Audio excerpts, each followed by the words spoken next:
सोनिया गांधी जी, मल्लिकार्जुन खड़गे जी, केसी वेणुगोपाल जी, पवन बंसल जी, अजय माकन जी, अशोक गहलोत जी, भूपेश बघेल जी, चरणजीत सिंह चन्नी जी, अधीर रंजन चौधरी जी,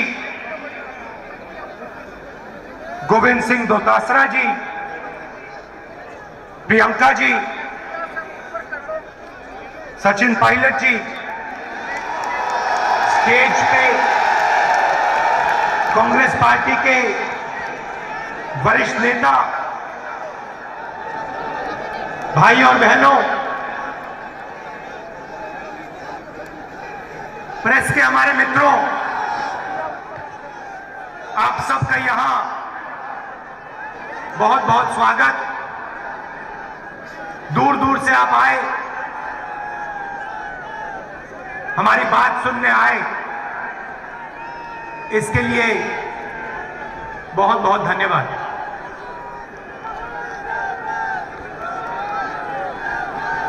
देश की हालत आप सबको दिख रही है। रैली महंगाई के बारे में है, बेरोजगारी के बारे में है, जो आम जनता को दर्द हो रहा है, दुख हो रहा है, उसके बारे में है।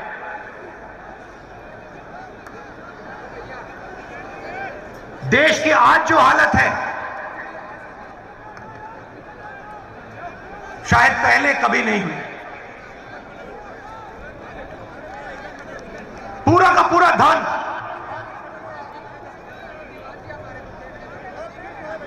चार पांच पूंजीपति के हाथ। हिंदुस्तान के सब इंस्टीट्यूशन एक संगठन के हाथ में। मंत्री के ऑफिस में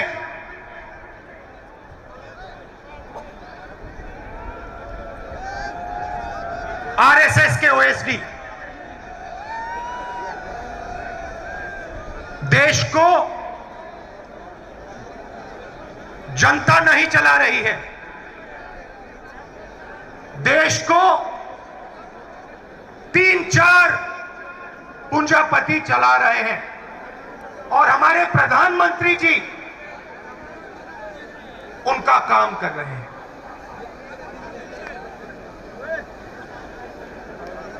नोटबंदी हुई, जीएसटी लागू किया गया, काले कानून बनाए गए,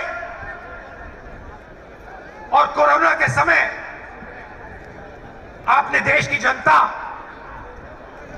और देश की हालत देखी।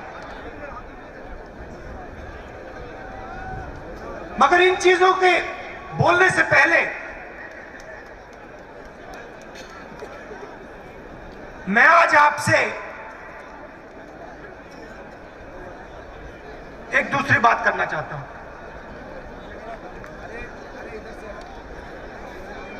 देश के सामने कौन सी लड़ाई है, और लड़ाई किसके बीच में है, कौन सी विचारधाराओं के बीच में है। 5 मिनट में मैं आपको यह बताना चाहता हूं, और फिर उसके बाद महंगाई, काले कानूनों के बारे में, बेरोजगारी के बारे में खुल के आपसे बोलूं। आप जानते हो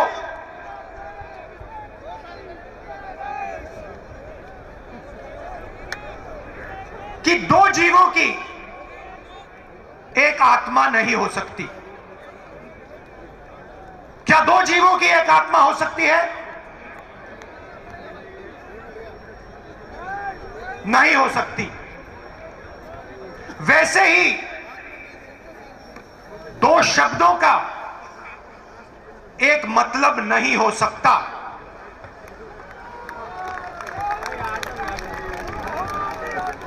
दो जीवों की एक आत्मा नहीं हो सकती, दो शब्दों का एक मतलब नहीं हो सकता।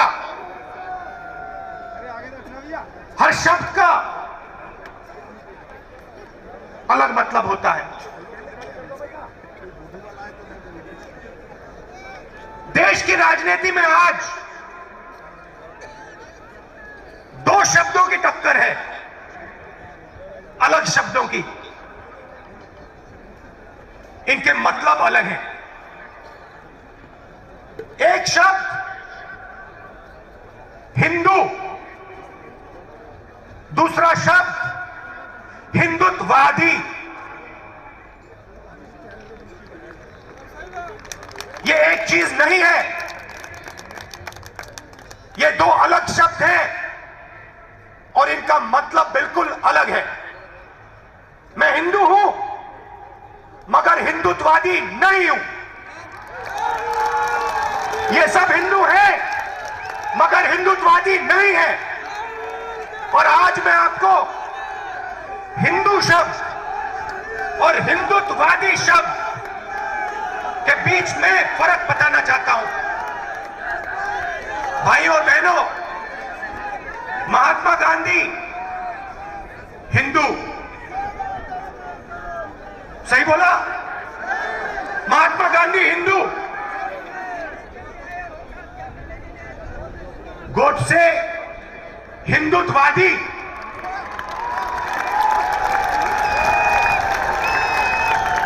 फर्क क्या होता है? फर्क मैं आपको बताता हूं। चाहे कुछ भी हो जाए,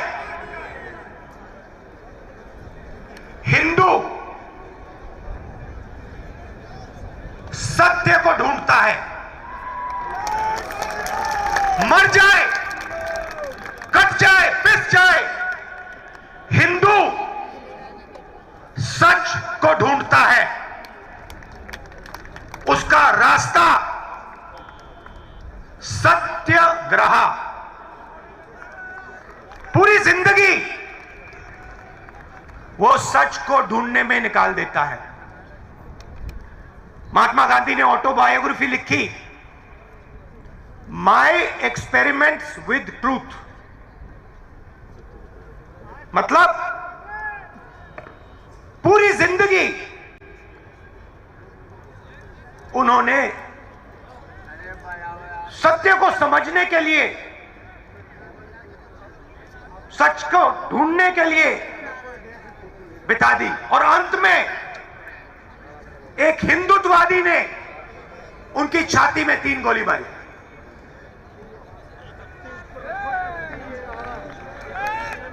भाइयों और बहनों, हिंदुत्ववादी अपनी पूरी जिंदगी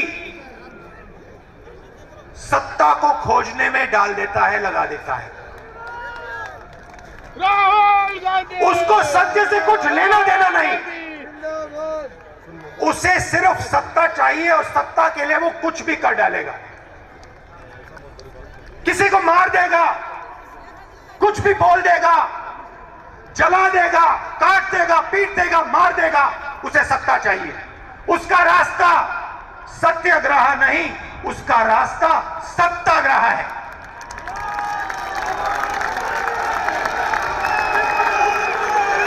हिंदू भाइयों और बहनों, हिंदू अपने डर का सामना करता है। हिंदू खड़ा होकर अपने डर का सामना करता है और 1 इंच पीछे नहीं हटता है। वो शिवजी जैसे अपने डर को निगल जाता है, पी लेता है। हिंदुत्ववादी भाइयों बहनों अपने डर के सामने झुक जाता है, अपने डर के सामने वो मत्था टेकता है। हिंदुत्ववादी को उसका डर डुबा देता है और इस डर से उसके दिल में नफरत पैदा होती है, डर से नफरत पैदा होती है, गुस्सा आता है, क्रोध आता है। हिंदू डर का सामना करता है, उसके दिल में शांति पैदा होती है, उसके दिल में प्यार पैदा होता है, उसके दिल में, उसके अंदर शक्ति पैदा होती है। ये भाई और बहनों, हिंदुत्ववादी और हिंदू के बीच में फर्क है। मैं आपको ये भाषण क्यों दिया? क्योंकि आप सब हिंदू हो, हिंदुत्ववादी नहीं। और ये देश हिंदुओं का देश है, हिंदुत्ववादियों का नहीं। और आज अगर इस देश में महंगाई है, दर्द है, दुख है, तो ये काम हिंदुत्ववादियों ने किया है। हिंदुत्ववादियों को किसी भी हालत में सत्ता चाहिए। जैसे महात्मा गांधी ने कहा,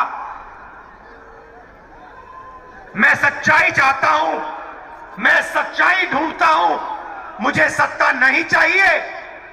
वैसे ही ये कहते हैं, मुझे सत्ता चाहिए, सच्चाई से मुझे कुछ लेना देना नहीं। सच्चाई जाए बाहर में, मुझे कुर्सी मिल जाए बस। और 2014 से इन लोगों का राज है, हिंदुत्ववादियों का राज है, हिंदुओं का नहीं। सही है ना? हिंदुत्ववादियों का राज है, हिंदुओं का नहीं। और हमें एक बार फिर इन हिंदुत्ववादियों को बाहर निकालना है और एक बार फिर हिंदुओं का राज लाना है। हिंदू कौन? जो सबसे गले लगता है। हिंदू कौन? जो किसी से नहीं डरता है। हिंदू कौन? जो हर धर्म का आदर करता है, वो है हिंदू।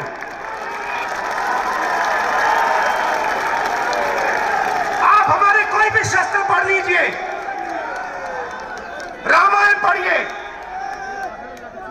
महाभारत पढ़िए, गीता पढ़िए, उपनिषद पढ़िए, मुझे दिखा दीजिए कहां लिखा है कि किसी गरीब को मारना है। कहां लिखा है किसी कमजोर व्यक्ति को कुचलना है? कहां लिखा है? मुझे दिखा दो। कहीं नहीं लिखा।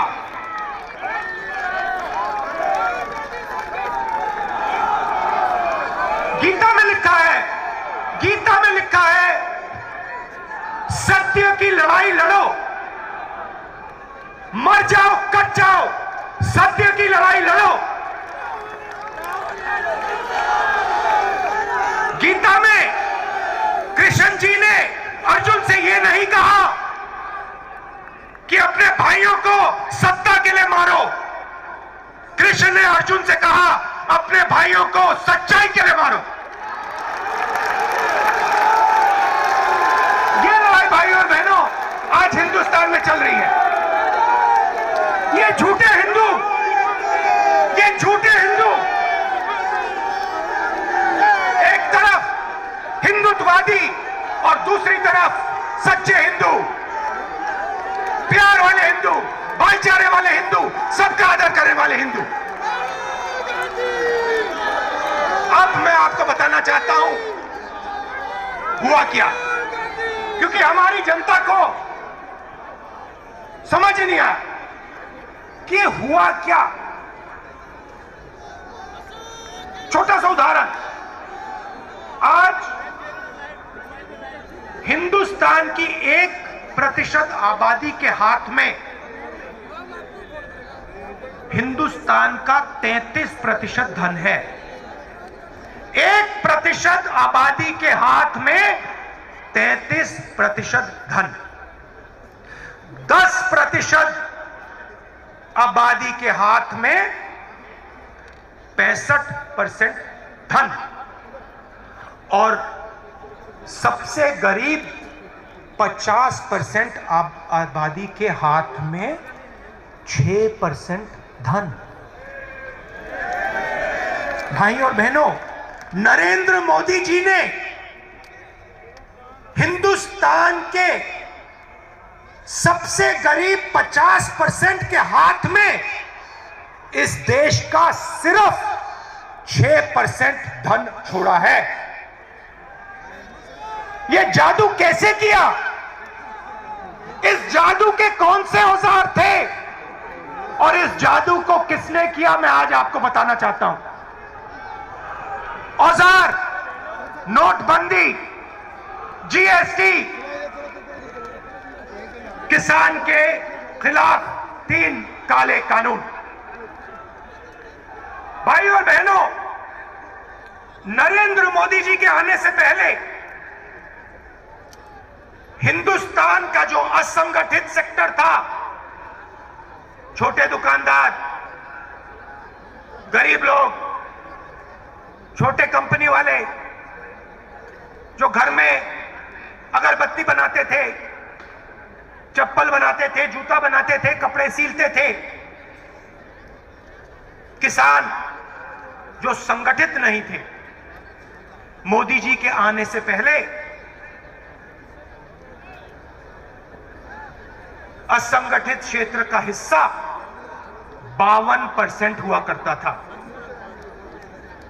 नोटबंदी, जीएसटी, काले कानून और कोरोना के बाद असंगठित क्षेत्र का भाग 20% तक पहुंच गया।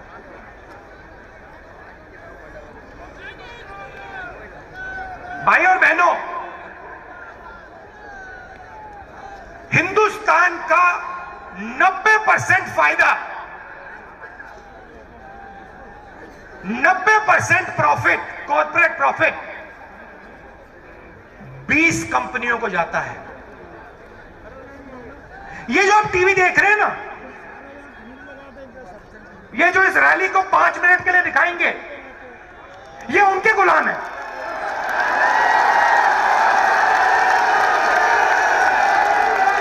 ये उनके गुलाम है। भाइयों बहनों, ये हिंदुत्ववादी नहीं है, ये हिंदू हैं, मगर इनको दबाया गया है।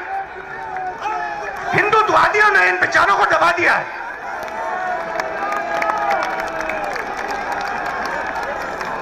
मगर हिंदू को नहीं दबाया जा सकता, कभी किया नहीं जा सकता, 3000 साल में नहीं हुआ, आज भी नहीं हो सकता।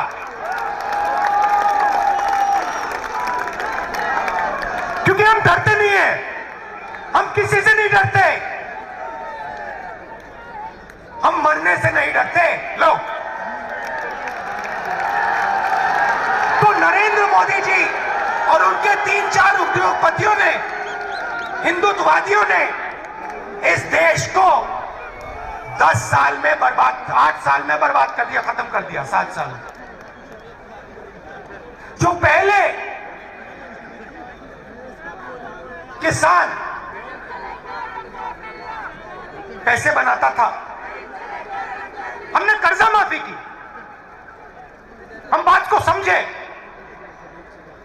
कि किसान को मदद करने की जरूरत है। कर्जा माफी की छत्तीसगढ़ के चीफ मिनिस्टर बैठे, कमलनाथ बैठे, चन्नी जी बैठे, हर स्टेट में हमने कर्जा माफी की। क्यों?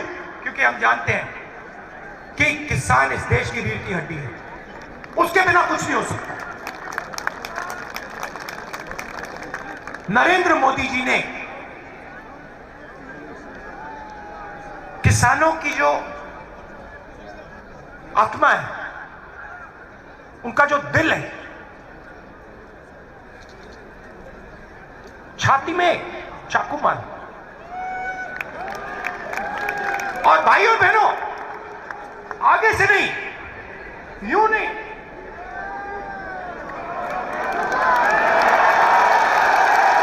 आगे से नहीं, पीछे से। क्यों? क्योंकि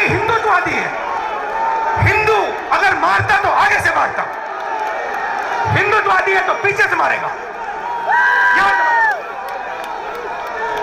भाई और बहनों, पीछे से छुरा मारा और फिर कहते हैं जब हिंदू किसान हिंदुत्ववादी के सामने खड़ा हुआ तो हिंदुत्ववादी ने कहा मैं माफी मांगता हूं,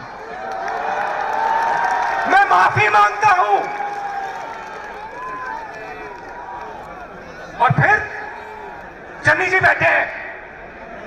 भाई और बहनों, 700 किसान शहीद हुए। यहां हमने 2 मिनट मौन रखा, पार्लियामेंट में मौन रखने नहीं दिया। मैंने कहा अगर आप नहीं करना चाहते मैं खड़ा हो जाता हूं। ऑपोजिशन के लोग 2 मिनट खड़े हुए, मौन नहीं किया। चन्नी जी से आप पूछिए, चन्नी जी हैं? नहीं। चन्नी जी से अगर आप पूछेंगे कहेंगे 400 किसानों को, 400 शहीद किसान के परिवारों को पंजाब की सरकार ने 5 लाख रुपए दिए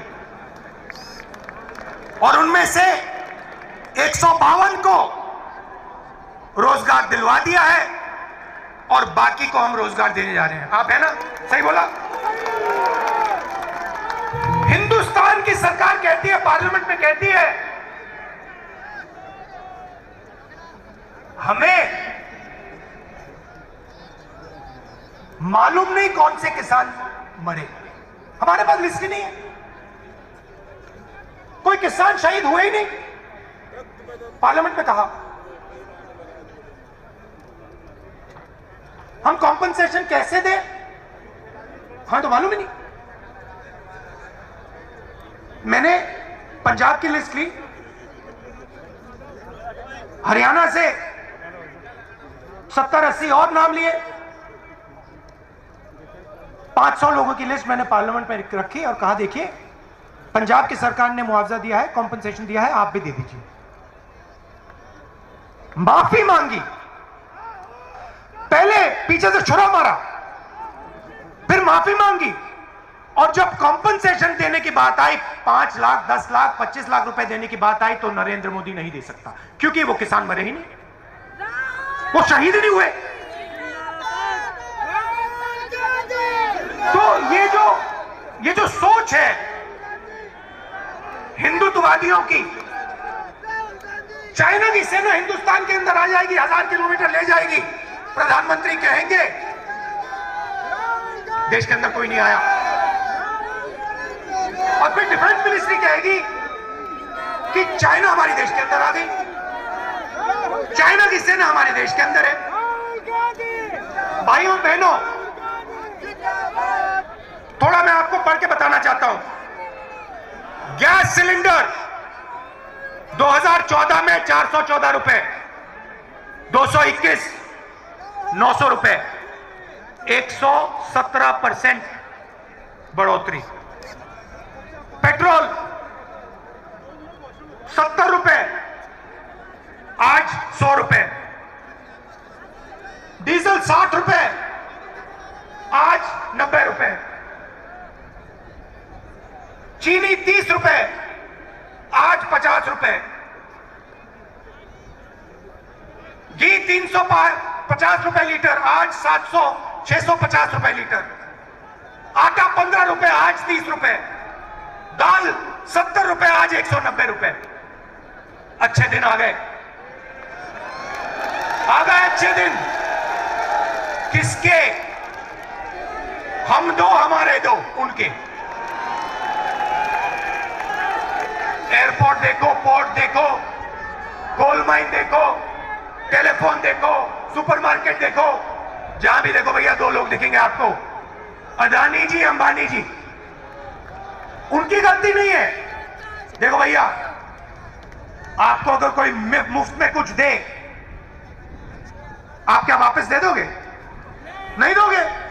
उनकी गलती थोड़ी है, गलती प्रधानमंत्री है, प्रधानमंत्री की है।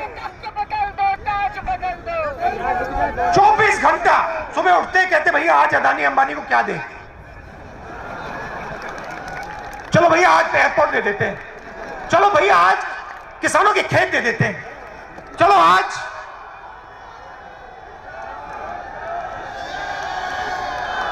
खनन दे देते हैं, माइन दे देते हैं। ऐसे देश नहीं चलाया जाता है। देश गरीबों का है, किसानों का है, मजदूरों का है, छोटे दुकानदारों का है, स्मॉल मीडियम बिजनेस वालों का है। क्यों? क्योंकि यही लोग इस देश को रोजगार दे सकते हैं। अंबानी जी की जगह है, अदानी जी की जगह है, मगर वो रोजगार पैदा नहीं कर सकते हैं। रोजगार हमारा किसान पैदा करता है, रोजगार छोटे व्यापारी पैदा करते हैं, दुकानदार, छोटा दुकानदार पैदा करता है। छोटे बिजनेस वाले, मिडिल साइज बिजनेस वाले, उनको तो खत्म कर दिया, मिटा दिया। भाइयों और बहनों, 1% आबादी के पास 33% धन, 10% आबादी के पास 65% धन, 50% आबादी के पास 6% धन। ये क्या हो रहा है?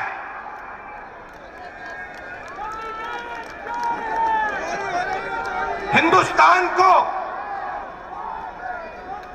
इस आक्रमण के खिलाफ खड़ा होना ही पड़ेगा और कोई रास्ता नहीं।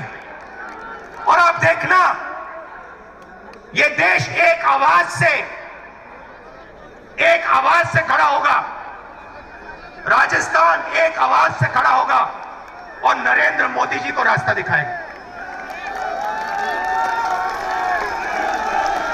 कोरोना हुआ, मैंने अपनी आंखों से देखा।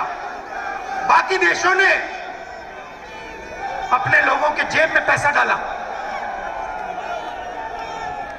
नरेंद्र मोदी जी ने 5-10 उद्योगपतियों का टैक्स माफ किया, उनके जेब में पैसा डाला और मजदूरों को ट्रेन छोड़ो, बस भी नहीं दी, पैदल हजारों किलोमीटर चले।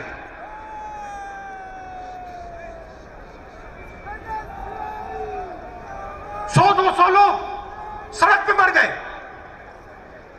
नरेंद्र मोदी जी ने कहा, थाली बजाओ, थाली बजाओ, मोबाइल फोन की लाइट जलाओ, मर जाओ।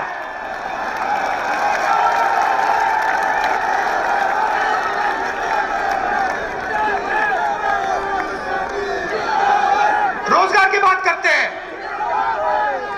आज 60 साल से सबसे ज्यादा बेरोजगारी हिंदुस्तान में आज। क्यों? क्योंकि आपने रोजगार देने वाली रीढ़ की हड्डी तोड़ दी। आपने डिमोनेटाइजेशन किया, जीएसटी की, नोटबंदी, कोरोना में आपने समर्थन नहीं दिया, छोटे बिजनेस वालों को, सब खत्म हो गए। रोजगार कहां से पैदा होगा? रोजगार 2-3 उद्योगपति नहीं पैदा कर सकते। रोजगार लाखों दुकानदार, लाखों छोटे बिजनेस वाले, मिडिल साइज बिजनेस वाले, करोड़ों किसान पैदा करते हैं। ये सच्चाई है देश की। और देश को, भाइयों बहनों, ये सच्चाई पहचाननी पड़ेगी और कोई रास्ता नहीं है। मैं आपसे झूठ नहीं बोलने वाला। मैं हिंदुत्ववादी नहीं हूं, मैं हिंदू हूं।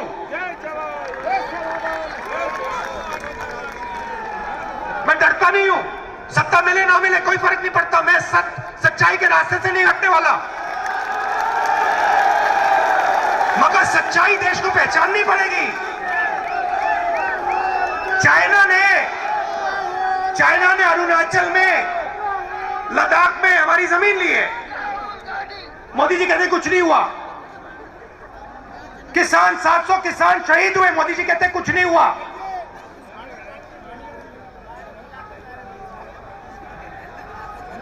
बहुत कुछ हुआ है।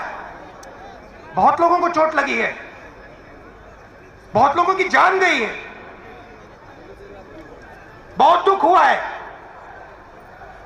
और अब देश को आगे बढ़ना पड़ेगा और यह देश एक साथ आगे बढ़ेगा।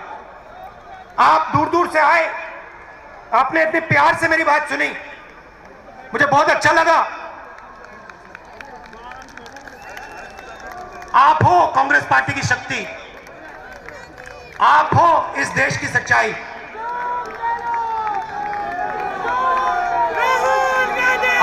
करते हो देश के लिए।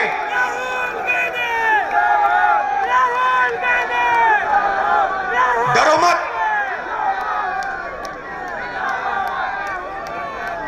डरो मत, डरो मत, कोई जरूरत नहीं डरने की। दिल से आपका बहुत बहुत धन्यवाद। जय हिंद।